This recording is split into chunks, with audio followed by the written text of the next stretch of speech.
Good morning students. BA part second लोक प्रशासन के अंदर अपन जो पिछली क्लास के अंदर मंत्री परिषद के कार्य पढ़ रहे थे। मंत्री परिषद का जो पिछला कार्य अपन ने पढ़ा था वो था अपना नीति एवं कार्यक्रम निर्माण। नीति एवं कार्यक्रम निर्माण से आगे जो अगला कार्य तीसरे नंबर का कार्य है वो आता है विधि एवं नियम निर्माण। विधि एवं नियम निर्माण में मंत्री परिषद के कार्य बताए गए हैं कि संविधान की राज्य सूची में वर्णित विषयों पर कानून बनाने का कार्य राज्य सरकार का है। हमारे यहाँ पर जो 3 सूचियाँ दी गई है, संघ सूची, राज्य सूची और समवर्ती सूची। संघ सूची हमारे यहाँ पर केंद्र से संबंधित है, राज्य सूची हमारे राज्य से संबंधित है और समवर्ती सूची केंद्र और राज्य दोनों से संबंधित है। तो राज्य सूची के अंदर अपने जो राज्य के कानून और जो नियम बनाए जाते हैं वो राज्य सूची के अंतर्गत बनाए जाते हैं। राज्य व्यवस्थापिका अर्थात राज्य विभाग मंडल में प्रस्तुति हेतु नए कानून या पूर्व प्रचलित कानूनों में संशोधन हेतु प्राय मंत्रीगण विचार विमर्श करते हैं। अब हमारे यहाँ पर जो संविधान के अनुसार पहले के जो कानून और नियम बने हुए हैं वो बहुत पुराने हैं। उन पुराने कानूनों के अंदर कोई संशोधन करना, समय के हिसाब से जो वर्तमान युग है, वैज्ञानिक युग है, उस युग के अनुसार उसमें संशोधन करना या कोई नए कानून वर्तमान युग के अनुसार कोई नए कानून बनाना, ये सभी इस पर निर्भर करता है। तो इसीलिए हमारे यहाँ पर जो नए कानून बनाए जाते हैं वो राज्य सूची के अंतर्गत मंत्री परिषद के द्वारा बनाए जाते हैं। सरकारी विधेयक मंत्रियों द्वारा राज्य विधानमंडल में प्रस्तुत किए जाते हैं। इसी प्रकार राज्यपाल द्वारा जारी होने वाला अध्यादेश भी मंत्री परिषद द्वारा तैयार होता है। तो हमारे यहाँ पर जो राज्यपाल के द्वारा अध्यादेश बनाया जाता है वो अध्यादेश भी मंत्री परिषद के द्वारा तैयार होता है और वो अध्यादेश जब हमारे राज्य विधानमंडल में पारित हो जाता है तो उसको अधिनियम का रूप ग्रहण कर लेता है।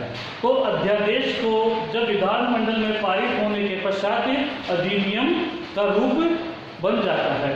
तो जितने भी हमारे यहाँ पर जो भी है ये विधानमंडल में प्रस्तुत किए जाते हैं, जो भी सरकारी विधेयक वो राज्यपाल और के द्वारा तैयार किए जाते हैं और हमारे यहाँ के जो मंत्रियों के अंदर जितने भी मंत्री हैं वो मंत्री हमारे राज्यपाल द्वारा जारी होने वाला अध्यादेश तैयार करते हैं।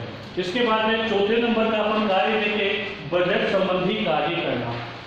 बजट संबंधी कार्य के अंदर कि बजट जो है हमारे यहाँ पर अर्थ से संबंधित है। तो अर्थ क्या है? अर्थ एक ऐसी चीज है जैसे मानव शरीर के अंदर जब बिना रक्त या प्राण वायु के वो नहीं चल सकता, उसी प्रकार से हमारा राज्य या हमारा देश भी बिना अर्थ के नहीं चल सकता है।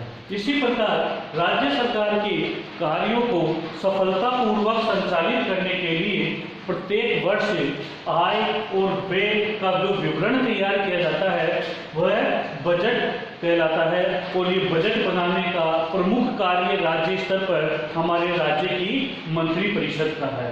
इस प्रकार बजट का निर्माण करना, विधायिका द्वारा उसकी स्वीकृति और स्वीकृत बजट के अनुसार उसका क्रियान्वयन को सुनिश्चित करना मंत्री परिषद का मुख्य दायित्व है।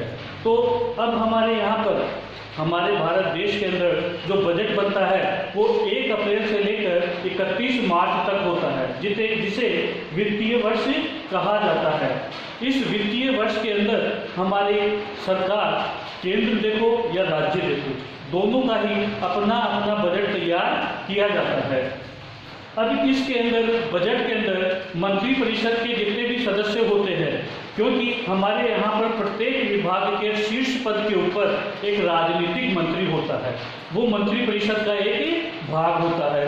तो राजनीतिक मंत्री के द्वारा जिस विभाग का वो मंत्री है उसके द्वारा मंत्री के द्वारा अपने अधीनस्थ अधिकारियों के माध्यम से या उनकी सहायता से अपने अपने विभाग का एक बजट बनाया जाता है। वो बजट बनाकर हमारे यहाँ पर वित्त मंत्री को भेजा जाता है, वित्त मंत्रालय को भेजा जाता है। अब वो बजट 1 अप्रैल से लेकर 31 मार्च तक का बनाया जाता है। हमारे पास में कितना आय होगी और कितना व्यय होगा, उन सब चीज़ों को देखकर हमारे यहाँ पर बजट तैयार किया जाता है। और उस बजट को वित्त मंत्रालय के पास में भेजने के बाद में फिर हमारे विधानमंडल में प्रस्तुत किया जाता है। विधानमंडल में प्रस्तुत होने पर वो बजट पारित हो जाता है, वो बजट प्रस्तुत हो जाता है। तो ये मंत्रिपरिषद के अपने कार्य हैं।